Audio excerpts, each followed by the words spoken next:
The following program was produced by an independent community producer.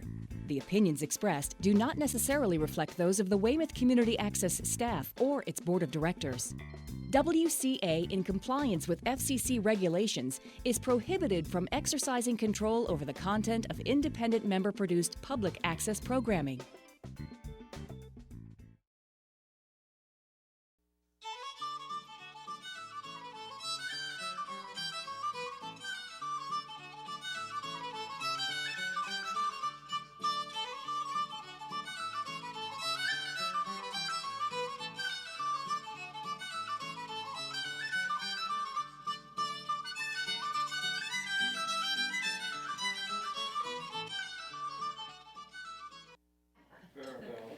Good morning, ladies and gentlemen. I want to welcome you to our annual Greater Boston Business and Professional Chapter of the John Birch Society's Christmas Breakfast. That's hard to say.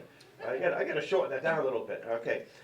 Anyway, I want to introduce our speaker, Mr. Sam Blumenfeld. Sam is a homeschool pioneer in the homeschool movement. He's a World War II veteran. He gets around pretty good for his age. In fact, for people who are a lot younger, he still gets around pretty good. I had the honor of bringing Sam to the group that flies veterans down to Washington, D.C. What's it called? The Honor Flight. And my dad was a World War II veteran. I have a special place for those of that era.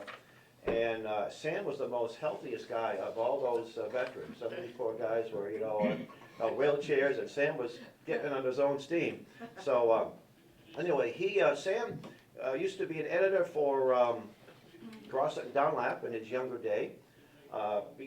Started an organization to expose de Gaulle, President de Gaulle, and also American Friends of Katanga and American Friends of Algeria.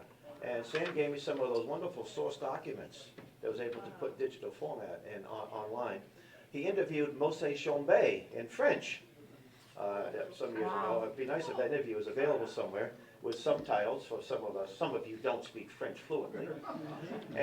But Sam tells a story where a friend of his asked him to become part of his reading foundation. And Sam says, "Why? What's wrong?" He says, "Because American children aren't learning how to read." This is back in the early 60s. They're not. What's the big deal? It's easy. Phonics. So that was his crusade. He spent most of his life after that working to help people teach their children how to read. The book he did, Alpha Phonics, which he has on the table. My wife and I taught all 5 of our children how to read using that. Very simple. I think it was $15 to $20. Very simple. And Sam would say, you don't need puppets popping out of trash cans to teach people how to read. You don't, believe it or not.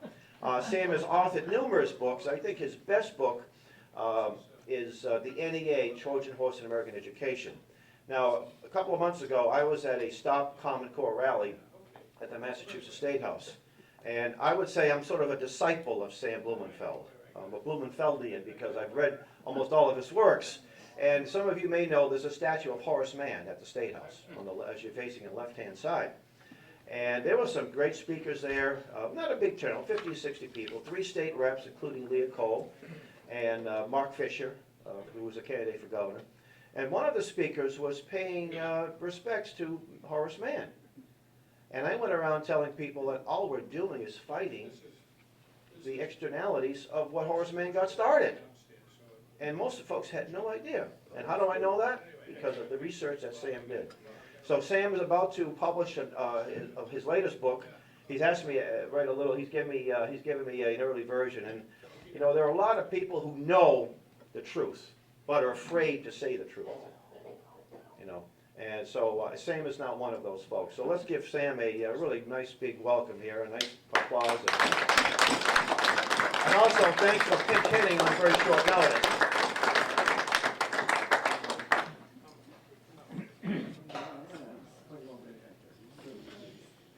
I used to know him when he was 6 feet tall.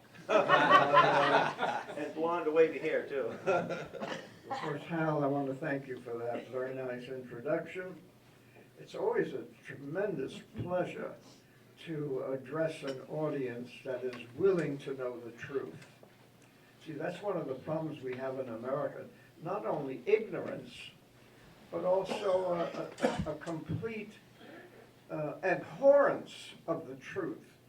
I mean, you've got all of these people, you know, who are marching in Ferguson and all over the United States now, all based on lies. All based on lies. These people, most of them are young. They've been to American schools. Many of them had as many as 12 years of education in American schools. And they come out incapable of not only understanding the truth, but having no desire to know the truth. Oh, wow. That's the horrible thing. They don't want to know the truth. They simply want to act emotionally on the way they feel. You see, that's the most important thing, is how they feel. Not what they know, but how they feel. And all of that has been inculcated by our school system in America. And, you know, it's interesting that there is really so little curiosity among the elite to find out why we have the situation we do in American education. For example, back in October of 1993, that's a good many years ago. What is that? How many years ago is that? 93 to 2014. The U.S. government revealed that 90 million American adults can barely read or write. 90 million. That was in 1993. And you would have thought that there would have been a real attempt to find out why we have this horrible situation. But the only kind of response we got was from the Secretary of Education, a gentleman from, I think, South Carolina. He said, well, what Americans have to do, they need a tune-up. They ought to go back to school for a tune-up. That's their solution to the problem. Go back to school for a tune-up. They completely ignore what's happened in the past. For example, we all know that 1955, how many of you were around in 1955? Rudolph Flesch wrote a wonderful book entitled Why Johnny Can't Read.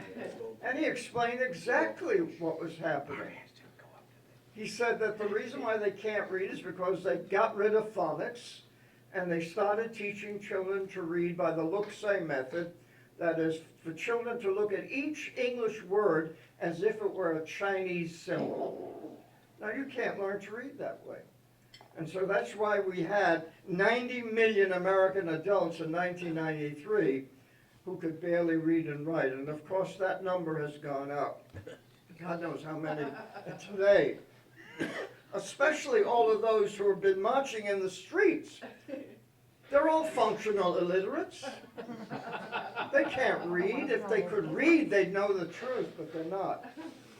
And of course, they don't want to admit that they're stupid. But they are. You know, I recently came across a new book about, the title is The Smartest Kids in the World. And it turns out the smartest kids in the world are in South Korea, Finland, and one other country. And she was wondering why Americans can't produce such smart people. I just got the book, so I haven't read it.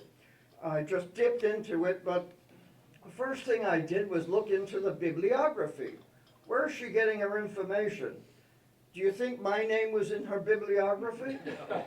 No. Do you think Rudolph Flesch's name would have been there? No. Nobody on our side was in that bibliography. And I looked at the index.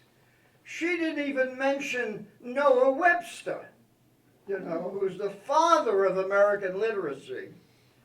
As a matter of fact, if you want to know, do you know that America was the most literate nation in the world? until the 20th century when the progressive educators took over and changed the way reading is formed. Here's a primer. This little book made America the most illiterate nation on earth. This little book here, the primer. And this is Noah Webster's Blueback Speller. Wow. This little book, which you could fit in your pocket, made America the most illiterate nation in the world. And if you go into today's elementary schools and you want to see how they're teaching reading, they've got a pile of books this high, all with beautifully colored pictures.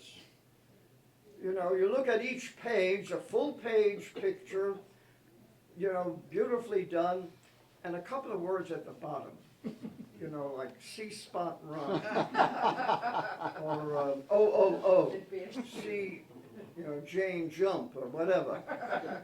But that's what they're teaching the kids these days. And they're still doing that. Although they're much more sophisticated in how they do this these days. Because they've learned that there are those of us in America who do know what's going on. Not many of us, but like you in this room, you see. You are the elite of the knowledge class, I'll put it that way. The elite of the knowledge class because you want to know the truth. You're not afraid of the truth. In fact, you love the truth, just as I do, you see. And that's what motivates us. What motivates us is the desire to know the truth, because we believe in the Bible, and we believe that God wants us to know the truth, and that the father of lies is Satan. You see, Satan is the father of lies, and all of those people who are marching in the streets and demonstrating and lying down and dying in, they have a die-in now, they couldn't care less about the truth. The truth means nothing to them. What they want is power. That's all. They want to be able to shove all of us into a gulag of some kind, because that's what it ends up at. So I decided that after having spent 40 years on this whole problem of not only reading, but of looking at our education system, I decided to put it all together into one book that would finally finish it off. In other words, it would be a kind of my swan song, you know, the accumulation of all my knowledge about what has been going on in the American school system. And the book is entitled Crimes of the Educators. Crimes of the Educators, implying that educators are no better than criminals for what they are doing. Right. Yeah, And so what I'm going to do is I'm going to read to you the introduction, and that will give you an idea of what this book is about and what it covers. And you'll know what kind of crimes have been committed by the educators. And they're not minor crimes. When you deprive a young person of the ability to use their brain, that's a crime. And that's what they've done to millions of Americans who cannot use their brains. You see, the interesting thing about the reading problem is that you have to understand how the brain works. See, we have two lobes. The left lobe is where we have the faculty of language. This is a gift from God. No other species has that gift. And it is that gift that permits human beings to create civilization. You see, cats cannot create a cat civilization. They can't even create cat history. You know, Catastrophe. that's right. But I mean, but human beings have been given this tremendous gift by God. Why? Because God made us in his, as I said, his own image, like him. And the thing that God wanted to do was to communicate with his great creation, the creation of man. And which is a wonderful thing, that God wants to actually know us, and he wants us to know him. That's why he gave us language. But of course it has other uses. You know, we get to know one another. We get to know the world. God made human beings scientifically minded. You know, in Genesis you read that he brought all the animals in front of Adam and he said, name them. So Adam had to invent all of these names, animal names, you know. And hippopotamus is a pretty good name that he picked, you know, for that particular creature. But in other words, God told man, you have to observe the world because you're going to take dominion. Now, you can't take dominion if you don't know anything. You've got to be scientific. You've got to have a brain that works, you see, and God gave us that brain. Now, the language faculty is in the left lobe. So what the educators have done, because they're very clever, they said, we will denigrate the word, denigrate language, and we will elevate image. And that's what John Dewey did in his pedagogical creed. He says, image is the means of instruction. Image is the way you learn. And that's why all of those books for the kids have lots of pictures and few words. And so they've shifted the emphasis in teaching reading on not teaching children to read alphabetically with phonics, but of having them use their right brain, the vision brain, the vision part of our brain, that gives us perspective. And as I sum it up, the left brain creates wealth. The right brain spends it. And it's true. Look at it that way. How do they market things today? By throwing pictures at you. That's all you do is see pictures of things that you want or should want, you see. And the word is denigrated. The word is denigrated. But if you notice, the top executives in America, the ones who create wealth, have the largest vocabularies. They are the smartest people in this country because they all learn to read with their left brain, you see. So that's a very important concept which the left, the progressives, understand very well. And certainly Dewey did when he said that you learn from the image, and not from the word. But of course in the Bible, it's the word that counts. You know, in the beginning was the Word, and the Word was with God, and the Word was God. Because how did God create the universe? By the Word. That's all. Let there be. You know, let there be light. Let there be this. Let there be that. And it's the Word that did it. He didn't draw pictures. He didn't get an architect to help him, or an engineer from MIT. No, the Word. And that's why the Word is so important, and the Word has been so denigrated by our education system. And of course that creates functional illiteracy. Now these ideas you will not find in any of the current educational books that are used by teachers. American teachers are the worst educated people in the world. They are so ignorant that it's incredible to believe that people could take the great gifts that God has given them and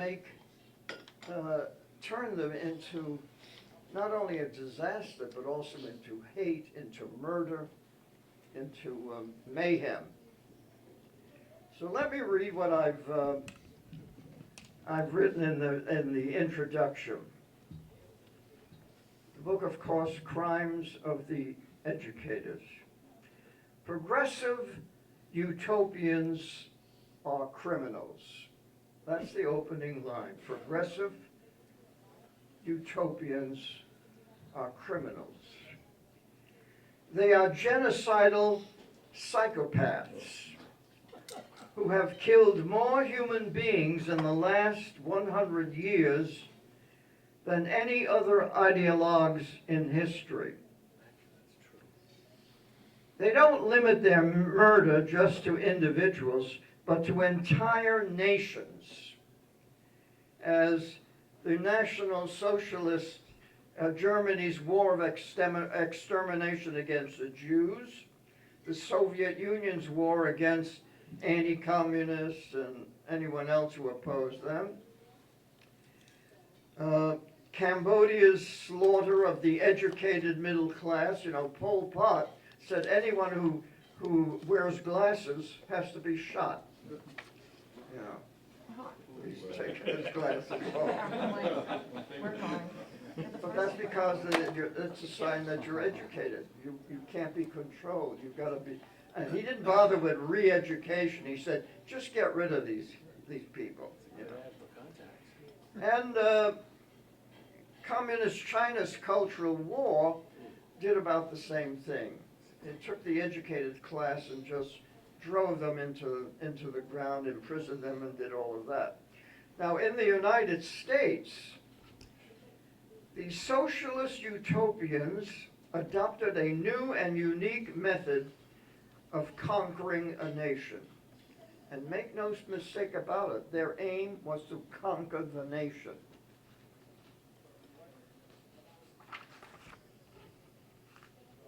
And they were going to conquer this nation by dumbing down its people, by destroying the brain power of millions of its citizens. The plan to dumb down America was launched in 1898 by socialist John Dewey, and it was outlined in an essay entitled The Primary Education Fetish, which Hal has reprinted, so it's available. You can read that article, that plan to destroy America's constitutional republic. In this article, he showed his fellow progressives how to transform America into a collectivist utopia by taking over the public schools and destroying the literacy of millions of Americans. See, that was the plan. Going to destroy the literacy of millions of Americans, and he knew how to do it by simply changing the way they teach reading. The plan has been so successfully implemented that it is now a fact that half of America's adult population are functionally illiterate. They can't read their nation's constitution or its Declaration of Independence. They can't even read their high school diplomas. Wow. The method of achieving this was by simply changing the way children are taught to read in their schools. The utopians got rid of the traditional intensive phonics method of instruction and imposed a look-say, sight, or whole word method that forces children to read English as if it were Chinese. The method is widely in use in today's public schools, which is why there are so many failing public schools that cannot teach children the basics. this can only be considered a blatant and evil form of child abuse. And this abuse escapes detection because of the cleverness and deception of its perpetrators. In his 1898 essay, Dewey warned his colleagues about being too hasty in carrying out the plan. He wrote, quote, "Change must come gradually. To force it unduly would compromise its final success by favoring a violent reaction," unquote. So if what they were planning was so great, so wonderful, this utopia, why would there be a violent reaction? Well, he knew there would be a violent reaction because Americans were individualists. They loved their freedom. They loved their way of life. And they were not about to give it up for a utopian fantasy. You see, what was the end goal of Dewey and his colleagues? Did they have a set program of how the government would be run? No, they drew their inspiration from a novel written by Edward Bellamy and published in 1888 about America becoming a communist society by the year 2000. And it was done through consensus, not through revolution, but through consensus. Americans would agree that communism was better than a constitutional republic, better than freedom.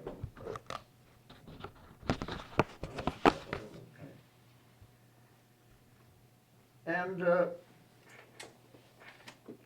that's the point, is that these utopians have fantasies, and they act out their fantasies by murdering millions of people who don't agree with them. You have to go along with the fantasy. Now, and this abuse escapes, as I said, because of their cleverness.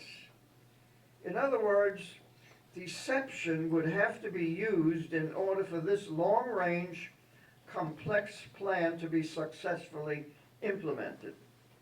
Educators learned quickly how to deceive trusting parents and taxpayers and how to manipulate politicians. They also knew that the children would be powerless to resist their abuse. And teachers have been taught to blame academic failure on the children, not themselves. Indeed, many of them revel in the idea that they are transforming America to suit their own social fantasies. You see, now, many of the children in the classrooms know something is being done to them that is not healthy. How do they know this? Their brains tell them that something is wrong in this class. And they react. What do their parents tell them? Their parents say, listen to the teachers, behave yourself, and do whatever the teacher tells you to do. But these kids find that they can't. So what do? They act up. They refuse to accept the poison that is being, put into their brains. They refuse to accept it. So they act up, and then they are labeled attention deficit disorder or attention deficit hyperactive disorder. And the only way that can cure these diseases, these conditions, is to drug the little kiddos. Drug them. Ritalin, Adderall. That's how they get these kids to obey their teachers, and then they become zombie-like.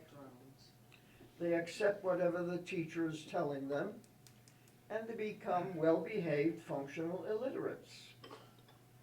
And that's how the schools do it, you see.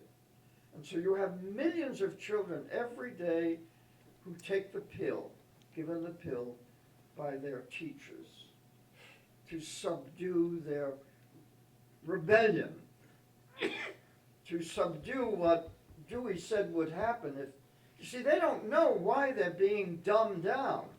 All they know is that when they came into school, they felt very intelligent.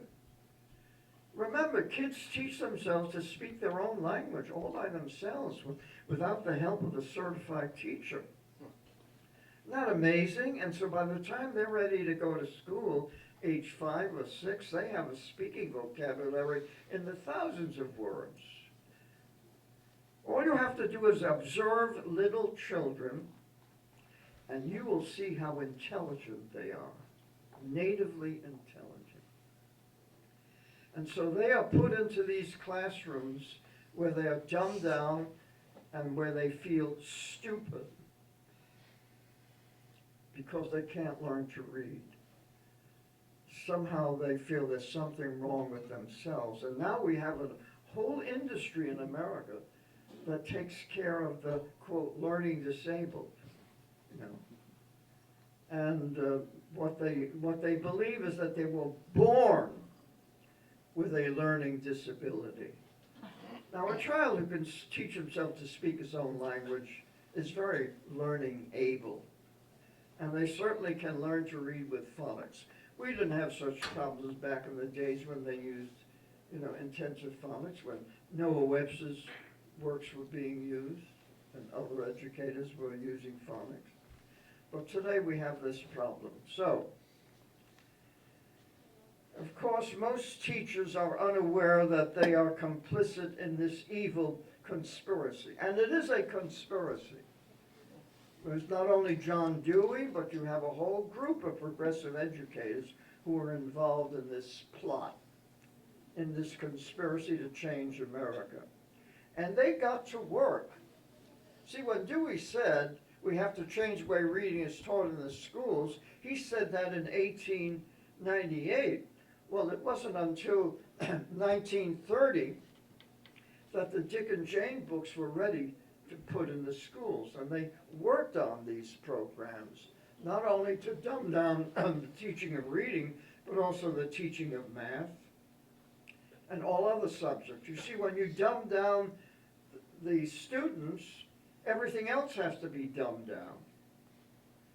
And my solution, of course, is that every child in America should be taught to read with intensive phonics, with the emphasis on the left lobe, on the left brain that creates wealth. So these teachers simply do not do what they were taught to do by their professors of education.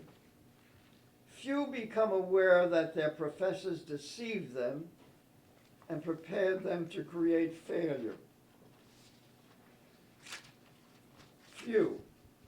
People like me and other members of the society.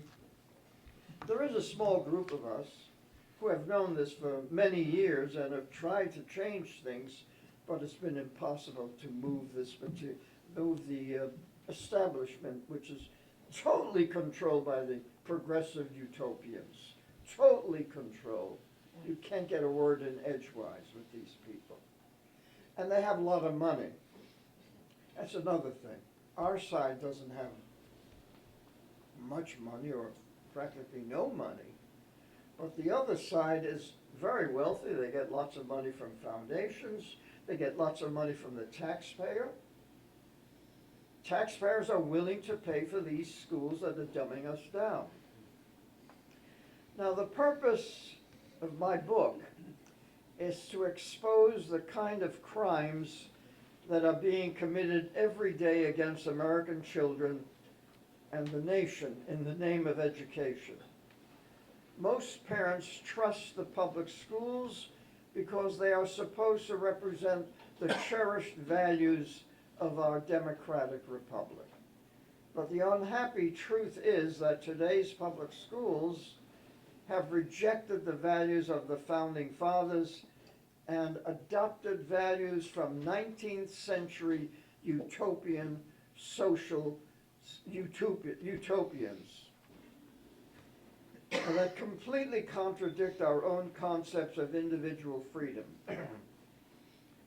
And they have invented new values under the umbrella of social justice, about which you hear so much from these people lying in the streets, in order to advance society toward their idea of moral perfection. You know, the grand jury in Ferguson, what happened there was a victory over mob rule. You see, that's what the left wants in this country, mob rule. Rule by lies, because that's what you have in all communist countries. You know, it's interesting that we know what the final result of collectivism is. You know, just go to Cuba. They have equality of income in Cuba. Everybody is equally poor. You see, that's what they want. That's equality of income distribution. And the collectivist systems vary. You've got North Korea, you know, which is run by some idiot, and you know, totalitarianism. That's what they want, total control of everyone. And as you notice in America, everywhere you look, there's more and more control of what we do, what we say. I mean, it's still, I'm always amazed that we can still hold meetings like this in America, that they haven't been able to destroy the John Birch Society. They've tried, but they can't lock us up. They're not going to do that, because then, you know, then there would be a real revolution.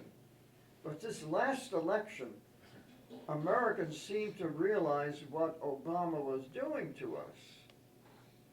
That he was taking us into this utopian you know, into this world of utopian lies. Because that's all they do in the White House now, and is lie. I mean, Obama cannot help but lie. Every time he opens his mouth, it's a lie. Even when he says "and," it's a lie. Even when he says "but," it's a lie. But that's what we're dealing with. And anyway, what are the crimes being perpetrated by the educators against America and its children?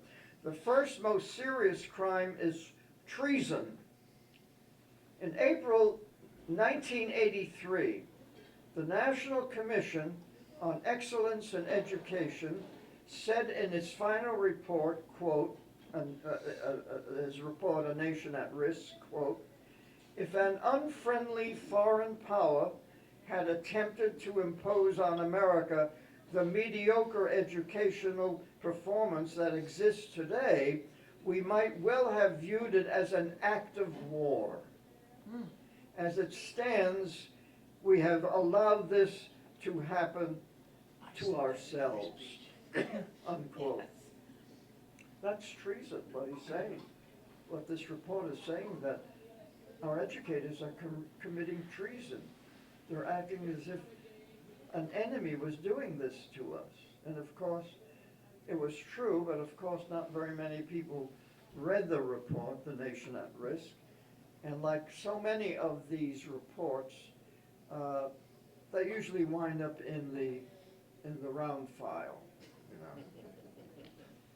So you have treason.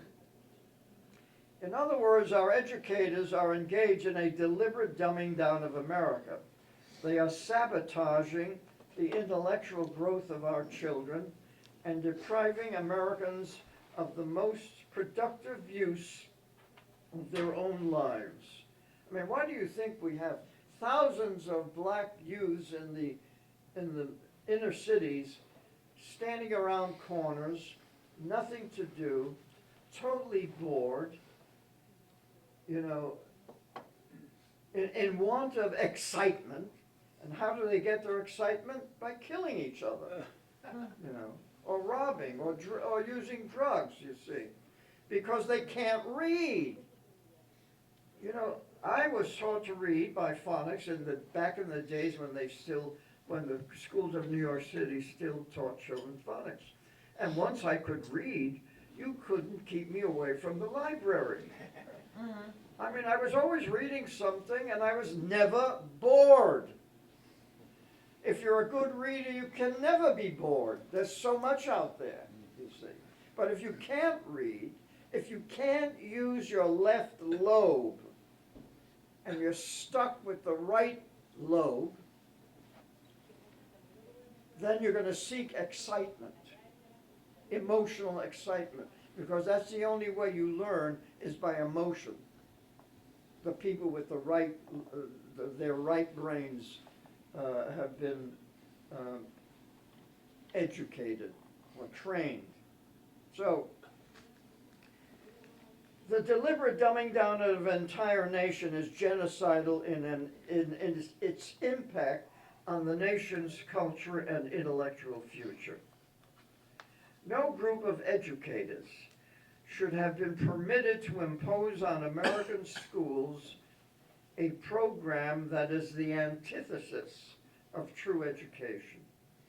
But when deception is practiced on a scale that is beyond public understanding, it becomes a crime as specific as perjury under oath. Standards will not improve education, but cost the taxpayers billions of dollars. You cannot have high standards without high literacy, and high literacy is not a goal of the new curriculum. That's the one thing about the Common Core. High literacy is not its goal. It's as simple as that. And so they can use all kinds of fancy tricks to pretend that they're teaching children to read, but well, all they're doing is just, as I said, pretending. And it's going to cost us an awful lot of money, and of course the kids aren't going to learn anything. As a matter of fact, the tests show that their test scores go down when they're tested on the basis of the Common Core. And the man who invented the Common Core, David Coleman, he is now in charge of the SAT tests. So you can imagine what they're going to be like in the future. As a matter of fact, we've been so badly dumbed down that even the smart are getting dumber in America. The number of kids who achieve the highest scores in the SATs has gone significantly down. So we have fewer kids achieving the highest scores, and at the bottom, we have more kids at the lower levels than ever before. So we have more than enough evidence that this dumbing down process is real and has been going on for quite some time. Now, how do we deal with such criminality? First, you have to make the public aware that it exists, and I hope that this book does that. Then you must make your political leaders aware of what is going on in the schools. Now, that's a tough one, because the educators have been the progressives have been so clever in controlling the politicians. But we've got to get some politicians who know what is going on. So I hope that my book gets into the hands at least of conservative Republicans, so that at least they know what's going on. Most political leaders wear blinders when dealing with education.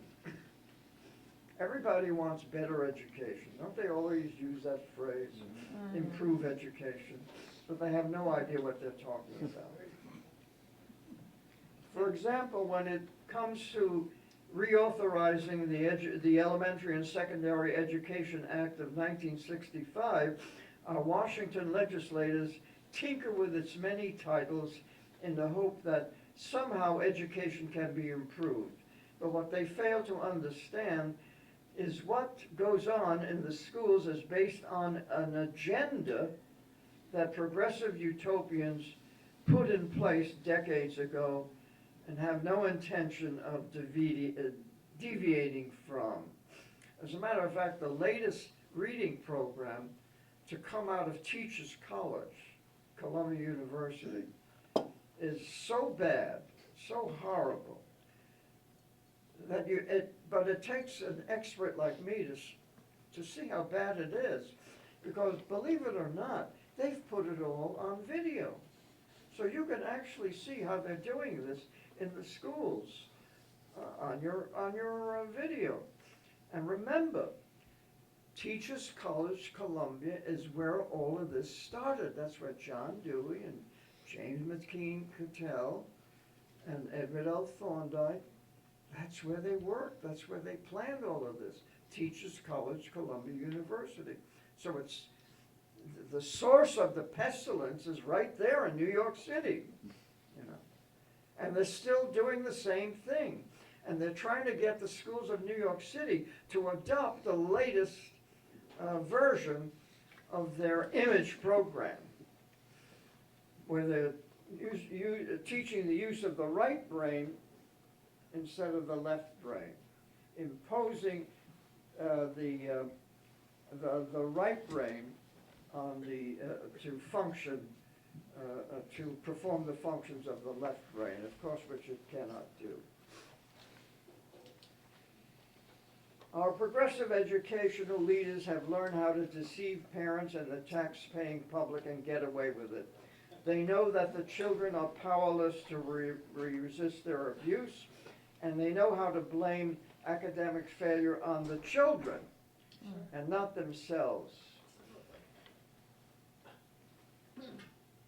You know, and as Obama put it, they are fundamentally transforming America to be more in line with their totalitarian views. And he told us what he was going to do. There's no doubt in my mind that Obama is one of these utopians. Mm-hmm. You know, he'd like to be as successful as Fidel Castro or the former leader of Venezuela. These are the people he admires, you know. He doesn't admire our founding fathers. Anyway, all of this required a massive cooperative effort by progressive educators at all levels of the education system to carry out the plan. Of course, there would be debate among them on how best to implement the radical program. For this purpose, they established in 1902 their own private forum, the National Society for the Study of Education, in which they could discuss the various changes in curriculum needed to advance the plan. The Society's yearbooks provide members of the conspiracy, and conspiracy is the right word here because it is secret, immoral, and involves more than one person, with what is being discussed by progressive experts in each area of the school curriculum. Since Dewey and his colleagues were convinced that nobody would believe in the existence of such a conspiracy, they felt free to discuss their plans without fear of discovery by parents. And of course, where do you find these yearbooks? In university libraries. They're not out there in your public library where you might inspect them. You really have to hunt for them. And not every university has a complete collection of their yearbooks. But their yearbooks tell you exactly what they're planning every year. But that, you see, that's the conspiracy gets away with it because how many people are willing to believe that such a conspiracy exists? The minute you use the word conspiracy, you are labeled a nut. You know, oh, you're a conspiracy nut. Yes. But It does exist. And as Dewey said, change must come gradually. Because if you go too fast, which is what Obama is doing, he's going so fast that the public is catching on. That's why in this last election they said, hey, we got to stop this. We have to stop it, you see. Suddenly the public is becoming aware. Now, if you notice, nobody calls Obama a communist, but he is one. No question about it, but that's a basic Marxist. As a matter of fact, I heard somebody say that he's not a communist, he's a Marxist. Well, what do they think Marxism is? Communism. Now, we know about the Nation at Risk report. To Dewey, the greatest obstacle to socialism was the private mind that seeks knowledge in order to exercise its own private judgment and intellectual authority. High literacy gave the individual the means to seek knowledge independently. It gave members of society the means to stand on their own 2 feet and think for themselves. This was detrimental to the social spirit, you see. The social spirit needed to bring about a collectivist society. Dewey wrote in Democracy and Education in 1916, quote, when knowledge is regarded as originating and developing within an individual, the ties which bind the mental life of one to that of his fellows are ignored and denied. That was his view, that your mind doesn't belong to you, it belongs to society, you see. And of course, that is not what our minds are, actually. Now, I seem to have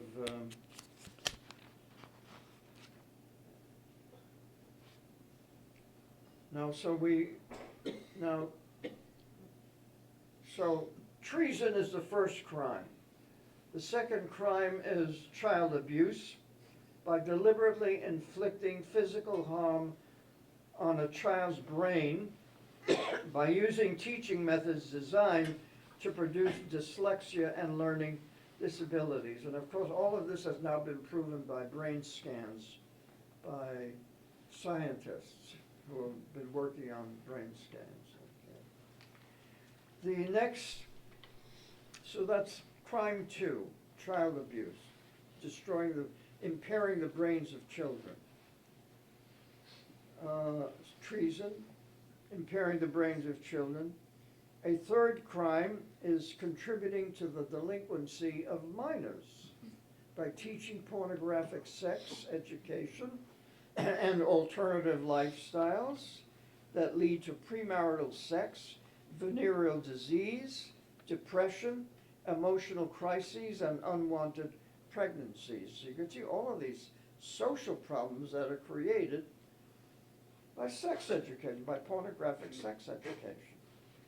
A fourth serious crime is destroying a child's belief in biblical religion.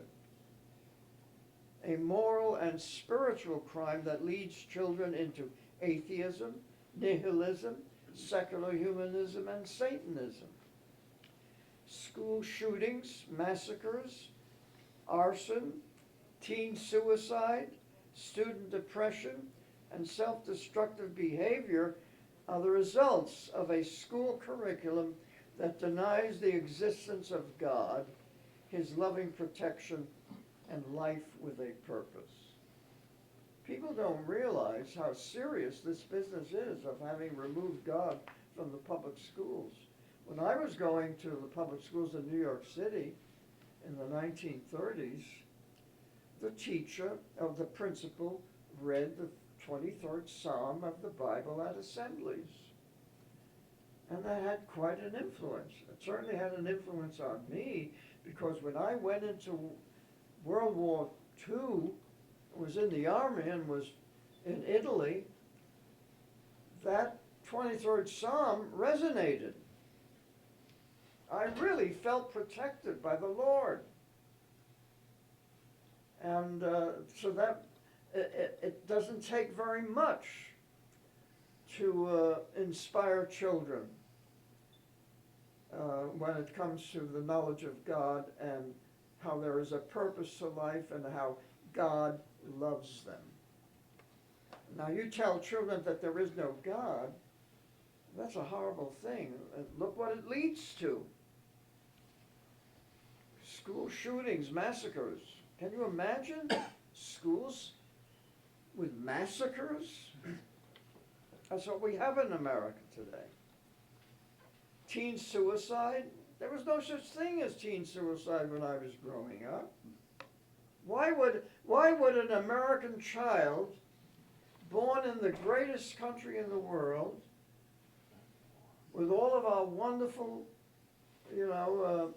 advantages, especially today where you have Big Macs and Disney World and BMWs. I mean, why would any child commit suicide today? Can American life become so horrible that they prefer death to life? Well, there's such a thing that they teach in the schools called death education. I don't know how many of you have heard of it, but they actually have kids write their own obituaries, and visit cemeteries. And what they do is tell them, death is not so bad. As a matter of fact, it might be better than life. Which is why you have many high achievers committing suicide. Not the dumbed down black kids in the community, they just kill each other. They don't commit suicide. It's more fun. It's only the white high achievers who commit suicide, because school has become so unbearable. School has made life unbearable for them. And of course their parents, are pushing them to get into Yale and Harvard and all of these so that they can achieve success. And then they'll be happy. But the interesting thing is, there's a blog, I came across a blog the other day by a young homeschooler, a 16-year-old, very attractive young lady with beautiful long blonde hair, the kind that so many of them have these days. And she was telling her fellow teenagers how wonderful it is to be homeschooled. And she said, I am happy every day. I don't have to wait until I graduate and get married and have kids to be happy. I'm happy now. Right. Which is interesting. So she's not going to commit suicide. She's happy. But that's what's been going on. And of course, the fifth crime is pushing psychiatric drugs on the kids. Millions of kids are taking these drugs. That's a crime, to force kids to take psychiatric drugs. And the last crime is extortion. That is getting money out of the taxpayer by deception, by telling the taxpayer, oh, we're going to improve education, just give us a couple of $1 billion more. And of course, it never improves. All they do with that money is buy more educational malpractice, and so on. Well, anyway, I hope you will buy my book and spread it around, get the message out, because it's up to people like yourselves who know the truth, whom neighbors tend to respect and to trust. Well, you can actually tell them how bad things are and how they can protect their children, because that's the aim of all of this, is to protect American children, to give them what they really deserve is a true education. And as far as the curriculum is concerned, go to every single elementary and primary school in America and tell them to teach children to read with intensive systematic phonics.